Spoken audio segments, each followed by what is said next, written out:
സ്വന്തം ആർത്തവചക്രത്തോട് അലർജി എന്ന അപൂർവ രോഗാവസ്ഥയിലാണ് യുവതി. ലണ്ടനിലെ 29 വയസ്സുകാരിയായ ജോർജീന ജെല്ലിക്കാണ് ഈ അപൂർവ അവസ്ഥ ബാധിച്ചത്. പ്രൊജസ്ട്രോൺ ഹൈപ്പർ സെൻസിറ്റിവിറ്റി എന്നറിയപ്പെടുന്നതാണ് ഈ അവസ്ഥ. യുവതി ഇക്കഴിഞ്ഞ ഏപ്രിലിൽ ഗർഭനിരോധനത്തിനായുള്ള ചികിത്സ തേടിയതിനെ തുടർന്നാണ് ഇങ്ങനെയൊരു രോഗാവസ്ഥ കണ്ടത്. ഗർഭനിരോധനത്തിനായുള്ള കോയിൽ ഉള്ളിൽ സ്ഥാപിച്ചതിന് ഒരാഴ്ചക്ക് ശേഷമാണ് യുവതിയിൽ ഗുരുതരമായ ലക്ഷണങ്ങൾ കണ്ടു തുടങ്ങിയത്. കഠിനമായ തലവേദനയും തൊലിപ്പുറത്ത് തിണർപ്പുകളും കണ്ണിൽ പൊള്ളലും യുവതിക്ക് അനുഭവപ്പെട്ടതായി പറയുന്നു. ചികിത്സ നടത്തിയപ്പോൾ നൽകിയ ഓറൽ സ്റ്റിറോയിഡുകളോ ആന്റിഹിസ്റ്റാമിനുകളോ കൊണ്ടുള്ള സാധാരണ അലർജി ആയിരിക്കാമെന്നാണ് തുടക്കത്തിൽ ഡോക്ടർമാർ കരുതിയത്. തുടർന്ന് മരുന്ന് കഴിച്ചപ്പോൾ ആശ്വാസം കണ്ടെങ്കിലും ഒരാഴ്ചക്കു ശേഷം ഗുരുതരമായ ലക്ഷണങ്ങൾ വീണ്ടും പ്രത്യക്ഷപ്പെടുകയായിരുന്നു. തൊലിപ്പുറത്തുണ്ടാകുന്ന ചൊറി പോലുള്ള രോഗമായിരിക്കാമെന്ന് ഡോക്ടർമാർ പറഞ്ഞെങ്കിലും അത് വിശ്വസിക്കാൻ യുവതി കൂട്ടാക്കില്ല.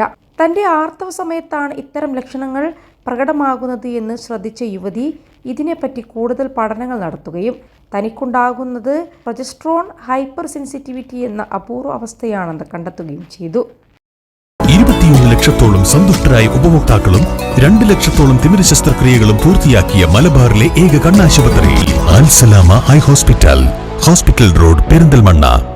ആർത്തവ സമയത്ത് അണ്ഡം ഉൽപ്പാദിപ്പിക്കുന്ന പ്രൊജസ്ട്രോൺ എന്ന ഹോർമോൺ ശരീരവുമായി പ്രവർത്തിക്കുമ്പോഴാണ് ഇത്തരമൊരവസ്ഥ ഉണ്ടാകുന്നത്. തൊലിപ്പുറത്ത് തിണർപ്പുകളും തൊലിപ്പുറം ചുവന്ന് തടിക്കുന്ന അവസ്ഥയും തടിപ്പുകളും ഇതിന്റെ ഫലമായി ഉണ്ടാകാറുണ്ട്. നിലവിൽ ഇതിന് ചികിത്സ ലഭ്യമാണ്. ഗർഭനിരോധനത്തിനായി സ്ഥാപിച്ച കോയിൽ ഒടുവിൽ എടുത്തു മാറ്റിയതിനു ശേഷമാണ് യുവതിയിൽ രോഗലക്ഷണങ്ങൾ.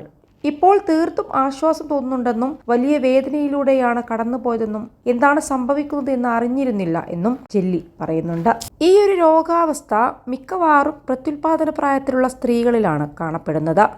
ആർത്തവചക്രത്തിന്റെ ല്യൂട്ടൽ ഘട്ടത്തിൽ ലക്ഷണങ്ങൾ ഉണ്ടാകുന്നുണ്ട്. സാധാരണയായി ആർത്തവത്തിന് 3 മുതൽ 7 ദിവസം മുൻപാണ് ലക്ഷണങ്ങൾ ആരംഭിക്കുന്നത്.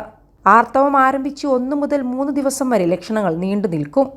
ചിലരിൽ മുഖത്ത് തടിപ്പുകളും അലർജി പോലുള്ള ചൊറിച്ചിലുകളും മറ്റു ചില സ്ത്രീകൾക്ക് ആസ്മ പോലുള്ള ലക്ഷണങ്ങളുമാണ് കാണപ്പെടുന്നത്. പ്രൊജസ്ട്രോൺ എക്സ്പോഷറിലെ വ്യതിയാനത്തോടൊപ്പം തന്നെ ഈ അവസ്ഥയുടെ രോഗനിർണയം വെല്ലുവിളി നിറഞ്ഞതും പലപ്പോഴും കാലതാമസം നേരിടുന്നതുമാണ്. വാക്കാലുള്ള ഗർഭനിരോധന മാർഗങ്ങൾ, പ്രൊജസ്ട്രോൺ അടങ്ങിയ ഗർഭാശയ ഉപകരണങ്ങൾ, യോനി വളയങ്ങൾ എന്നിവ PHന് കാരണമാകുന്ന എക്സോജനസ് പ്രൊജസ്ട്രോണിന്റെ സാധാരണ ഉറവിടങ്ങളിൽ ഉൾപ്പെടുന്നുണ്ട്.